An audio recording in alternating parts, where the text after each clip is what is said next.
오늘은 이제 6장 소화계통을 할 건데, 이제 우리가 이제 소화계통이라고 하면 보통 이제 음식물을 섭취하고 이제 그 섭취된 음식물에서 영양소를 추출해서 이제 잔여물을 배설시키는 것을 우리가 소화계통이라고 하는데, 우리가 소화계통에는 이제 총 5가지 정도의 기능이 있어. 뭐 섭취하고 이제 소화하고 그 다음에 흡수 그리고 이제 압축, 배변 이렇게 해서 이제 소화계통의 기능이 있는데, 우리 책에 이제 소화계통의 구조를 보면 이제 소화도라고 나와 있어. 그래서 이 소화도라고 하면 우리가 입부터 이제 항문까지를 이제 소화도라고 하는데, 길이는 약 이제 9m 정도가 된다고 해. 그래서 이제 부속기관을 보면은 침샘, 이제 귀밑샘, 아래 턱샘, 혀밑샘, 간, 이자 이렇게 담낭 이 있고, 이제 순서를 보면 입, 식도, 위, 작은 창자, 이제 샘창자, 빈창자, 돌창자, 그리고 이제 큰 창자를 거쳐서 이제 고창자로 해서 이제 항문으로 나오는 순서로 되어 있어. 해서 이제 첫 번째로 나와 있는 게 입안인데, 입안을 떠올렸을 때 우리가 소화기에 관여하는 걸 생각해 보면 이제 치아를 떠올릴 수가 있어. 그래서 치아의 설명을 보면 음식물을 이제 잘게 부수는 식기 운동을 하며 침과 혼합을 한다. 성인의 경우 대체로 이제 32개의 치아를 가지고 있다. 해서 이제 치아의 분류를 보면 이제 앞니, 뭐 송곳니, 작은 어금니, 큰 어금니, 전니 이렇게 돼 있는데, 보통 앞니 문치라고도 하고 전치라고도 해. 그렇게 해서 이제 상하 좌우 2개씩 해서 합계가 8개고, 그 다음에 송곳니는 이제 뾰족하고 찢는 데 사용을 하고, 작은 어금니는 음식물을 가는 데 사용을 하고, 큰 어금니는 이제 그 표면을 매끄럽게 하는 역할을 해. 그래서 연마와 분쇄 작용을 한다. 그리고 이제 전니는 총 20개이다. 그리고 이제 치아의 구성이 나와 있지. 해서 사계질, 시멘트질, 이제 상아질, 치아 속질, 치아 주위 인대로 이렇게 나뉘어져 있다. 그리고 이제 그 다음 볼게 혀야. 혀의 설명을 보면 혀는 가로무늬 근으로 된 기관이며 점막으로 쌓여 있다. 그리고 점막은 무수히 많은 작은 돌출부로 되어 있는데, 이것을 유두라고 한다. 그래서 유대도 우리가 종류가 있었지. 실유두, 버선유두, 입새유두, 성강유두가 있는데, 우리 성강유두를 보면은 이제 맛감지, 맛봉오리가 주로 위치하는 부분으로 이제 쓴맛, 신맛, 짠맛, 단맛의 부위를 형성한다. 해서 말했듯이 우리 매운맛은 이 맛에 들어가지 않아. 매운맛은 이제 그 고통에 들어가는 거라서 따로 맛에는 들어가지 않는다. 해서 우리가 그 혀는 이 부피에 비해서 되게 많은 근육을 가지고 있어. 그래서 이제 혀 속에 들어있는 근육이랑 이제 목구멍 쪽으로 연결되어 있는 이제 근육으로 나뉠 수가 있는데, 혀 안에 들어있는 근육이 이제 내인근이랑 외인근이야. 내인근이랑 고유근이야. 그리고 이제 그 목구멍 쪽으로 연결되어 있는 근이 외인근이랑 외래설근이야. 해서 책을 다시 보면 이제 턱끝 혀근, 솔골설근, 부처근은 혀 바깥쪽을 이루는 근육이고, 이제 세로근, 가로근, 수직근은 혀 속에 있는 근육이야. 해서 이렇게 2가지로 분류를 할 수가 있다. 해서 이제 마찬가지로 이제 그 맛봉오리가 각각 어디에 위치하고 있는지 나와 있고, 이제 그 다음으로 볼게 우리가 침샘. 침샘도 많이 했지. 그 설명을 보면 침샘은 복합선으로 장앱샘과 점액샘이 합쳐진 구조로 교감신경, 부교감신경의 지배를 받으며 그 분비 중추는 이제 숨 내에 있다. 그래서 이제 기미쌤을 보면 이제 바이러스에 의해 볼이 붓는 경우 장애를 받는 부분으로 이 침샘들 중에서 가장 크다. 해서 위쪽은 넓고 아래쪽은 좁아진다. 또한 이제 그 유행성 기미쌤염의 이제 호발 부위이다. 그리고 이제 그 십기근으로 접혀 있고 샘 속에 묻혀있는 바깥 목동맥의 가지로 혈액을 공급받으며 바깥 목정맥의 지류에 의해서 회수가 된다. 또한 바깥신경 얼기를 따라 나온 모기신경절로부터 교감신경 섬유와 3차 신경절에서 갈라져 아래턱 신경을 따라 나온 기신경절로부터 부교감신경의 지배를 받는다. 그리고 이제 아래턱샘을 보면 이제 아래턱뼈 몸통의 바로 밑 입안의 바닥에 위치한다. 해서 와튼가는 혀뿌리 앞쪽으로 길게 통과하며 혀 주름띠 위 입안 안으로 개구한다. 해서 얘는 이제 모기 신경절의 교감 신경섬유와 3차 신경에서 나오는 아래턱 신경절로부터 부교감 신경섬유에 의해서 지배를 받는다. 그리고 이제 마지막으로 혀밑샘을 보면 이제 혀 밑에 존재하고 침샘 중에서 가장 작아. 그래서 가장 큰 것은 귀밑샘이었고 가장 작은 것은 이제 혀밑샘이다. 그리고 이제 그 다음 순서에 이제 인두로 넘어갈 텐데 인두는 약 13cm 정도로 된 길이로 되어 있어. 해서 이제 인두는 근육성 관으로 이제 소화계랑 호흡계 모두 관여를 하고 있지. 그래서 인두 또한 이제 코인두랑 입인두랑 후두인두로 나뉠 수가 있다. 그래서 이제 코인두는 이제 그 머리뼈 아래에서 이제 물렁 입천장 높이까지를 이루고 있어. 그리고 이제 입인두는 이제 인두의 중간 부분으로 이제 소화계랑 호흡계에 모두 관여를 한다. 해서 이제 물렁 입천장에서 목불뼈 위치에까지 이르며 이제 후두인두로 이어지게 된다. 그리고 이제 마지막인 후두인두는 이제 인두의 아랫부분으로 얘도 또한 소화계와 호흡계 모두에 관여를 한다. 해서 이제 목불뼈 높이에서 반지연골 높이까지이며 여기에서 이제 식도로 이어지게 돼. 해서 이제 그 다음에는 식도가 나와 있어.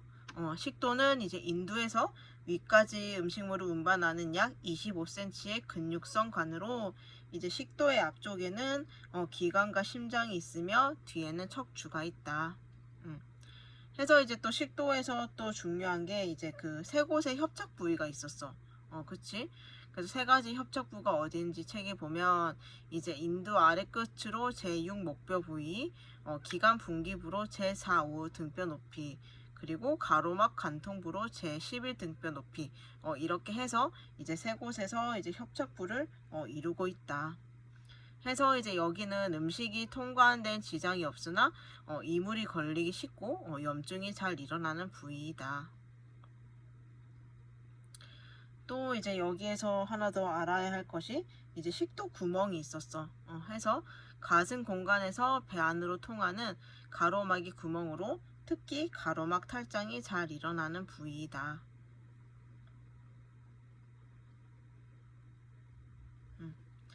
그리고 이제 그 다음 순서인 위가 나와 있어. 위를 보게 되면 이제 가로막 바로 밑 배 안의 왼쪽에 있는 큰 주머니 모양의 기관으로 소화관 중에서 가장 넓다. 그리고 대부분이 왼쪽 갈비 아래 부위에 위치한다. 그래서 일반적으로 모양은 J자형이며 용적은 약 1.1리터이다. 그래서 위벽의 구조를 보게 되면 위벽에는 위샘이 있으며 벽세포, 으뜸세포, 점액목세포 등이 분포한다. 그래서 이제 벽세포에서는 HCl이 분비되고 으뜸세포에서는 이제 펩시노겐을 분비를 한다. 그리고 점액목세포에서는 이제 뮤신을 분비하게 된다. 해서 이제 최초로 단백질의 화학적 소화가 이루어지는 곳은 위고 최초로 탄수화물의 화학적 소화가 이루어지는 곳은 입이다. 그리고 이제 그 다음 작은 창자로 넘어가게 되면 이제 위에 날문에서 큰 창자에 이르는 원주상의 긴 관으로 이제 3개의 층으로 구성이 되어 있어.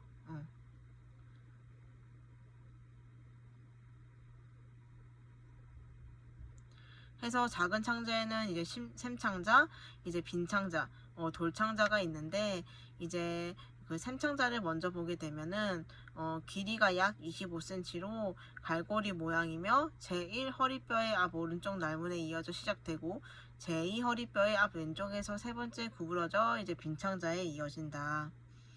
그리고 빈창자는 작은 창자에서 두 번째이며 이제 약 2.5m이다. 해서 여기에는 육모돌기가 풍부하게 분포되어 있고 속에는 모세혈관이나 림프관이 들어있어서 소화된 양분을 흡수한다. 그리고 이제 돌창자는 작은 창자 중 길이가 가장 길고 약 3.7m 정도이다.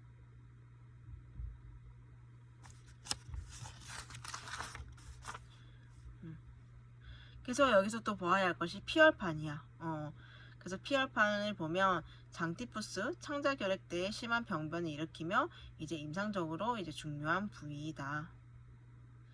또한 이제 작은 창자의 점막에는 리비킨시오나라고 불리는 특히 대롱샘 구조를 가진 소화액선이 있는데 이것을 창자샘이라고 하고 하루에 약 3000ml 정도의 창자액을 분비를 한다.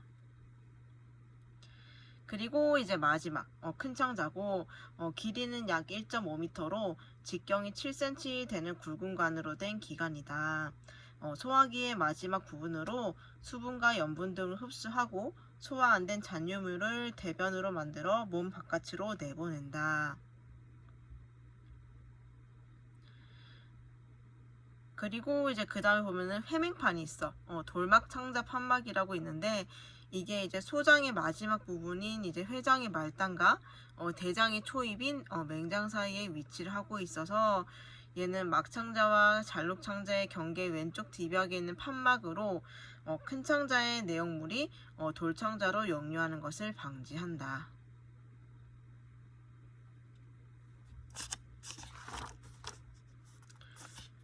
그리고 이제 잔록창자에 대해서도 나와 있는데 잔록창자를 보면 이제 큰 창자의 가장 긴 부분으로 오름 잔록창자, 가로 잔록창자, 내림 잔록창자, 구불 잔록창자 등 네 부분으로 나뉜다.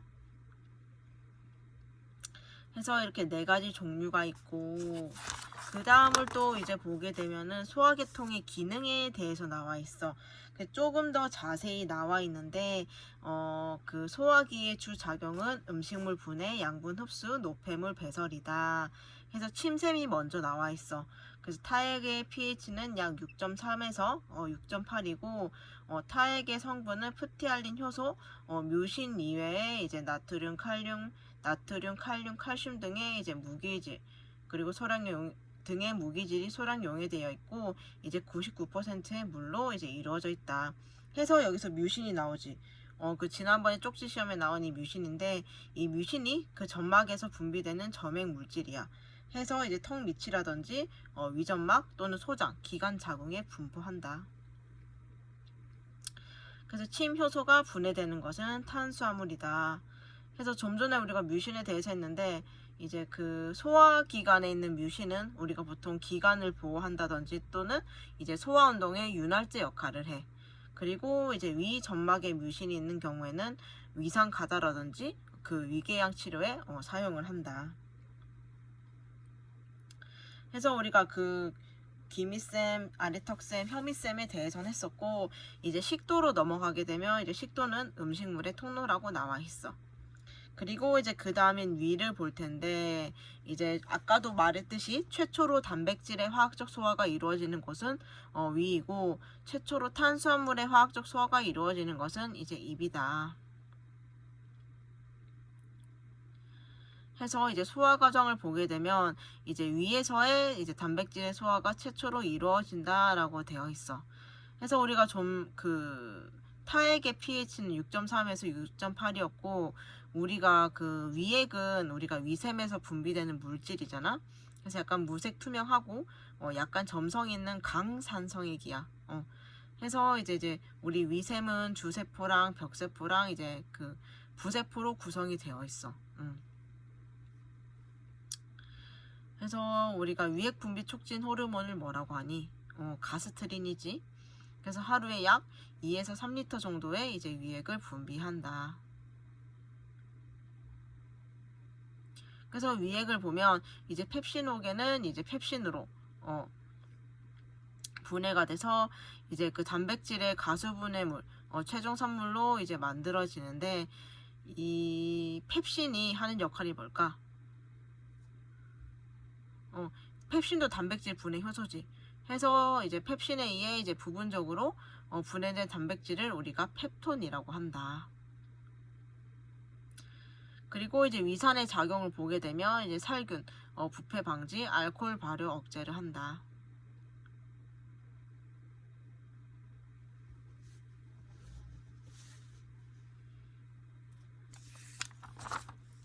그리고 이제 그 다음을 보게 되면 우리가 위액 분비 기전이 있어.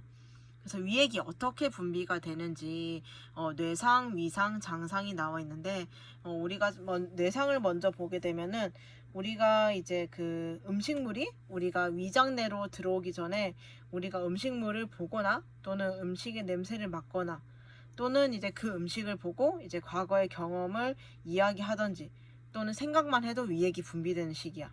즉 뇌상은 먹지 않아도 우리가 뇌로 할 수 있는 것, 그 음식을 봤을 때 또는 그 음식의 향기를 냄새를 맡았을 때 또는 그 음식에 관한 추억을 떠올렸을 때 그렇게 생각만 해도 이제 위액이 분비되는 걸 뇌상이라고도 해. 책의 설명을 보면 음식이 위에 도착하기 전에 기분에 의해서 분비가 시작이 된다. 이 단계에서는 조건반사, 후각, 미각, 생각에 의해 미주신경을 통해서 위산과 펩시노겐 분비를 촉진한다. 그리고 그 다음에 이제 위상이야. 위상은 말 그대로 그 음식물이 위 속에 들어온 후에도 이제 위액 분비가 계속되는 거지. 그래서 이제 뇌상에 의해서 분비된 그 위액의 작용으로 이제 음식물의 일부가 분해되어서 생긴 성분을 말하는 거야. 해서 설명을 보면 실제로 음식이 위에 들어가서 위 벽을 자극하고 분비되는 것으로 3-4시간 지속이 된다. 그래서 위벽에서 가스트린이 분비되어 이제 위액이 나오게 한다. 그리고 이제 마지막인 장상. 장상은 이제 그 위의 배출에 의해서 위에 있는 내용물이 12지장으로 내려가면서 위액이 분비가 나타나는 시기를 말해. 해서 설명을 보면 이제 샘창자에 미즈백이 들어가면 일어나고 세크레틴 분비에 의한 펩시노겐의 분비가 증가를 한다. 그래서 장상에서는 산분비의 억제 효과가 일어난다.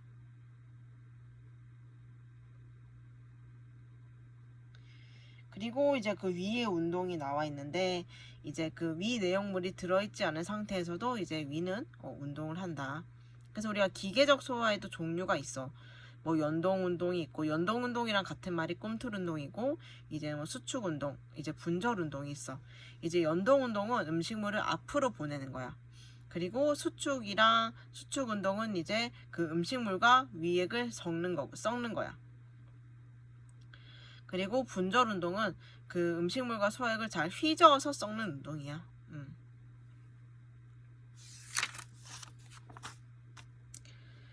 그리고 이제 그 다음에 창자액을 보면 이제 창자액이라고 하면 우리가 창자의 점막에서 분비되는 소화액을 이제 창자액이라고도 하는데 같은 말로 장액이라고도 해. 해서 책을 보면 장액은 미주신경에 의해 분비 촉진되고 효소, 점액, 전해질로 구성되며 pH는 약 8에서 8.2 정도이다. 샘창자의 분비샘인 브루노선은 진한 알칼리성 점액을 분비하는데 이것은 위에서 내려오는 위산에서 작은 창자 점막을 보호하기 위한 것이다. 소장에서의 장액 분비는 기계적, 화학적 자극, 신경 및 호르몬에 의해 조절이 된다.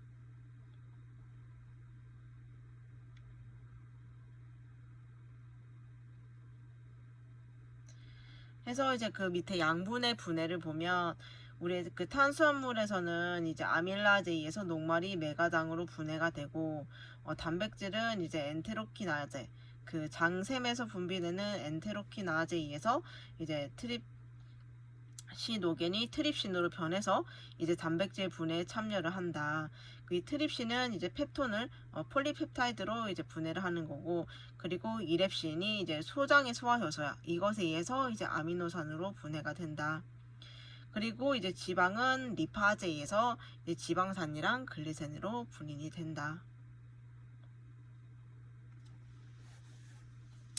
해서 이제 표 6-1을 보면 이제 소화액의 성분과 작용에 대해서 나와 있어. 그리고 이제 그 다음에 보면은 이제 작은 창자에서의 소화가 나와 있는데 작은 창자의 운동을 보면 장 기능을 조절하는 요인은 온도, 나트륨 이온과 칼슘 이온, 에피네프린, 자율신경계 등이다. 해서 이제 분절 운동, 이제 우리 꿈틀 운동, 그리고 이제 육모 운동에 대해서 나와 있어. 간단히 보면 이제 분절 운동은 내용물을 반죽하고 섞는 운동이야. 해서 작은 창자에서의 기계적 소화를 말하는 거지. 해서 이제 미즙이 샘창자에 들어오면 이제 샘창자 입구 가까이에 세로 근육에서 시작을 하는 거고, 이제 꿈틀 운동은 연동 운동이랑 같은 말인데 작은 창자의 민문이근이 자극되면 자극받는 곳의 윗부분은 수축하고 아래는 이완하면서 이제 미즙이 다음 단계로 이동하는 현상이다.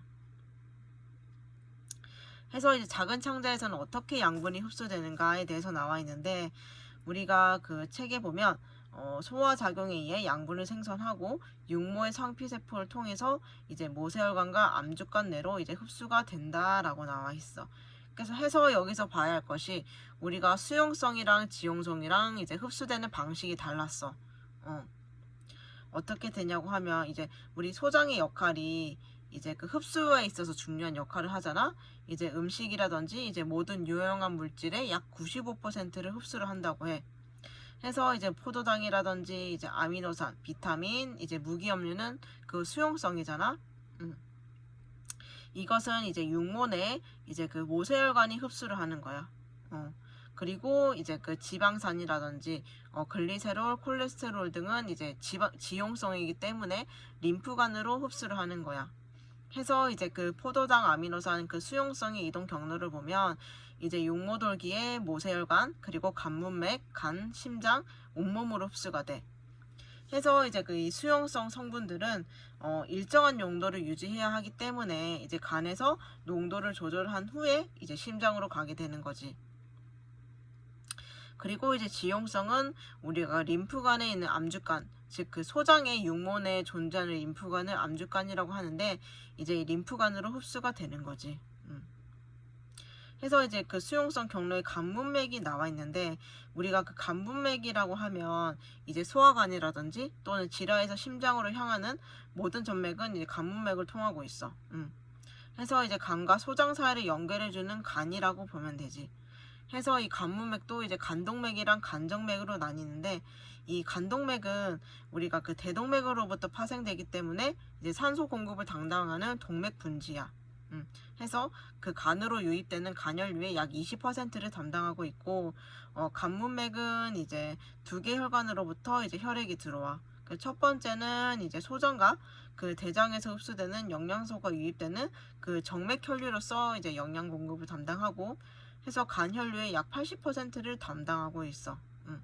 그래서 간동맥이 그 간혈류의 20%를 담당하고 간문맥은 이제 간혈류의 약 80%를 담당하고 있다. 그리고 이제 그 소화 시스템의 마지막 부분인 큰 창자가 있어. 큰 창자는 약 1.5m 정도가 된다고 해. 해서 책을 보면 창자 내 세균이 부패시키고 남은 것을 배설한다. 그것을 대변이라고 하지. 그래서 주로 수분을 흡수하고 이제 세균의 작용이라고 돼 있는데 이 말은 즉슨 약 그 700종 이상의 세균이 서식을 하고 있는데 그 중에서 인체에 유용한 여러 물질을 합성해서 만들고 있어. 그리고 이제 그 분변을 흡수하는 역할을 하고 그 다음에 이제 수분 흡수 시 이제 그 셀룰로스가 필요하다. 그리고 이제 큰 창자 내 세균의 작용은 이제 비타민 K를 합성한다. 그리고 이제 그 폐기물이라든지 또는 소화되지 않은 음식이 발효가 되는데 그것이 우리가 방기로 나오게 되는 거야.